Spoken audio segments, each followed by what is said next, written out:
आज के इस विश्लेषण में हम एक ऐसी घटना पर बात करने वाले हैं जिसने तमिलनाडु की पॉलिटिक्स में सच में एक भूचाल ला दिया है।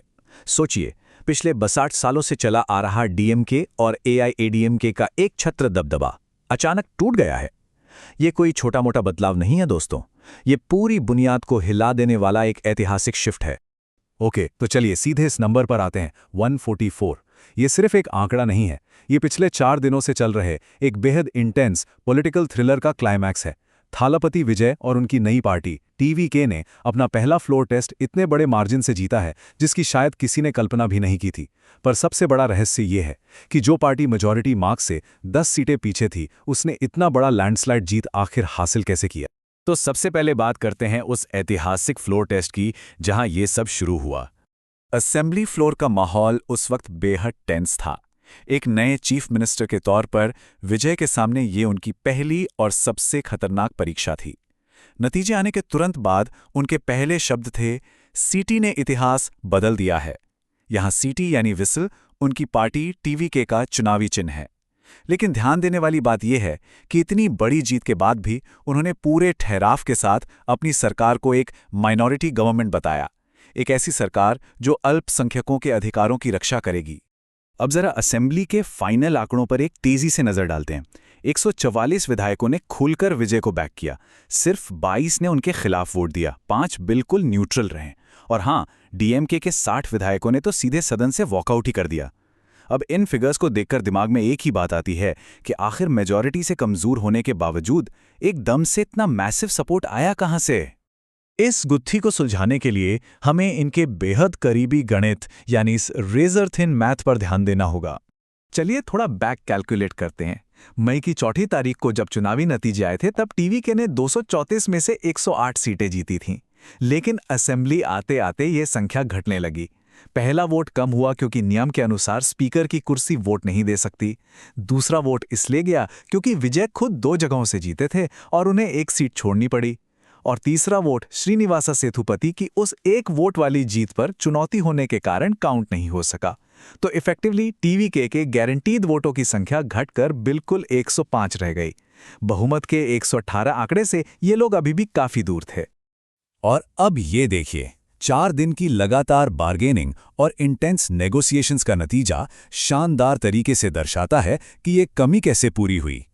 टीवीके के अपने 105 वोटों में कांग्रेस के 5 वोट जुड़े, लेफ्ट फ्रंट वीसीके और आईयूएमएल जैसे दलों से 8 वोट और मिले और एएमएमके का 1 वोट मिला।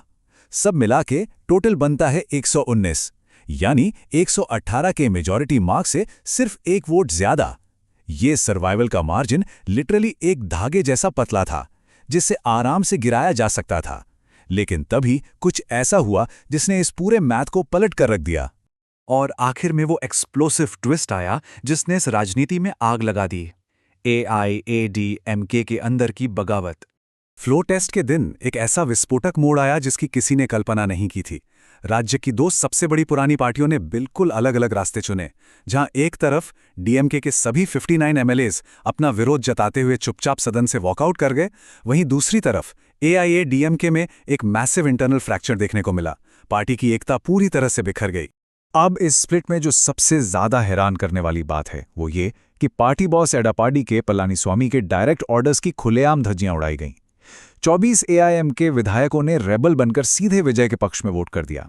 सिर्फ 17 लॉयलिस्ट विधायकों ने खिलाफ वोट दिया और 1 ने एब्सटेन किया। ये ऐसी डीप रिफ्ट है जिसने एक मजबूत पार्टी को हमेशा के लिए 2 हिस्सों में बांट दिया।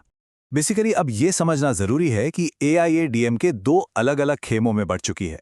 एक तरफ हैं सीवी शानुमुगम और एसपी वेलुमानी का रेबल फैक्शन, जिन्होंने वोट से पहले पुडुचेरी के एक रिजॉर्ट में अपनी अलग मीटिंग भी की थी, और दूसरी तरफ हैं ईपीएस के बचे हुए लॉयलिस्ट विधायक। दोनों गुटों के आमने सामने आने से पार्टी के अंदर की यह तकरार अब खुली जंग बन चुकी है। दोनों ही खेमों के अब अपने अपने सीरियस आरोप हैं और यहां बिना किसी की तरफदारी किए दोनों का पॉइंट ऑफ व्यू देखना जरूरी है।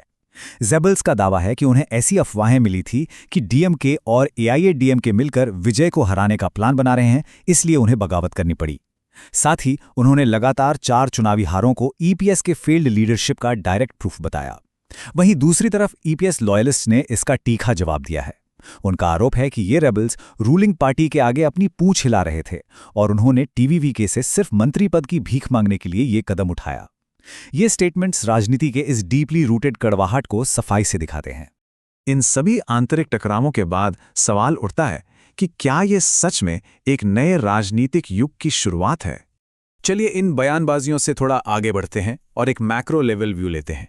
एआईएडीएमके की ये बगावत अचानक एक रात में नहीं हुई है। अगर हम ट्रेजेक्ट्री देखें तो 2016 में जयललिता के निर्देशन में एआईएडीएमके को आखिरी बड़ी जीत मिली थी। उसके बाद से एक लगातार डाउनवर्ड ट्रेंड रहा है। 2019 का लोकसभा चुनाव, 2021 का असेंबली चुनाव, 2024 का लोकसभा चुनाव, सब में उन्हें लगातार हार मिली और आखिरकार मई 2026 में टीवीआईके का ये क्रशिंग स्वीप, ये कंटिन्यूअस निराशा ही थी जिसने इस आंतरिक बिखराव का रास्ता तय किया। और हाँ, इस पूरे 234 सीट के असेंबली मैप को कंप्लीट करने के लिए उन्हें देखना भी महत्वपूर्ण है जो बिल्कुल तटस्थ रहें। पीएमके के 4 विधायक और बीजेपी के इकलौते विधायक, इन दोनों ने इस पूरी प्रक्रिया में न्यूट्रल रुख अपनाया और एज अ फेंस सिटर्स किसी भी दिशा में वोट ना देकर एक अलग राजनीतिक अप्रोच दिखाई। तो अब आखिर में इस अद्भुत घटना को देखकर एक बेहद ही गहरा और ज़रूरी सवाल खड़ा होता है। क्या एआईएडीएमके के अंदर आई ये परमानेंट दरार और शुरुआत में टीवीके का ये एक वोट का पतला मार्जिन आगे चलकर राज्य में एक परमानेंट राजनीतिक अस्थिरता लाएगा, या फिर ये सच में उन पुराने द्रविडियन जायंट्स के मजबूत दबदबे का आखिरी दिन है? खैर, आगे क्या होगा ये तो आने वाला वक्त ही बताएगा, पर एक बात पक्की है कि तमिलनाडु पॉलिटिक्स अब कभी पहले जैसी नहीं रहने वाली। आज के इस एक्सप्लेनर में बस इतना ही। जुड़े रहने के लिए शुक्रिया।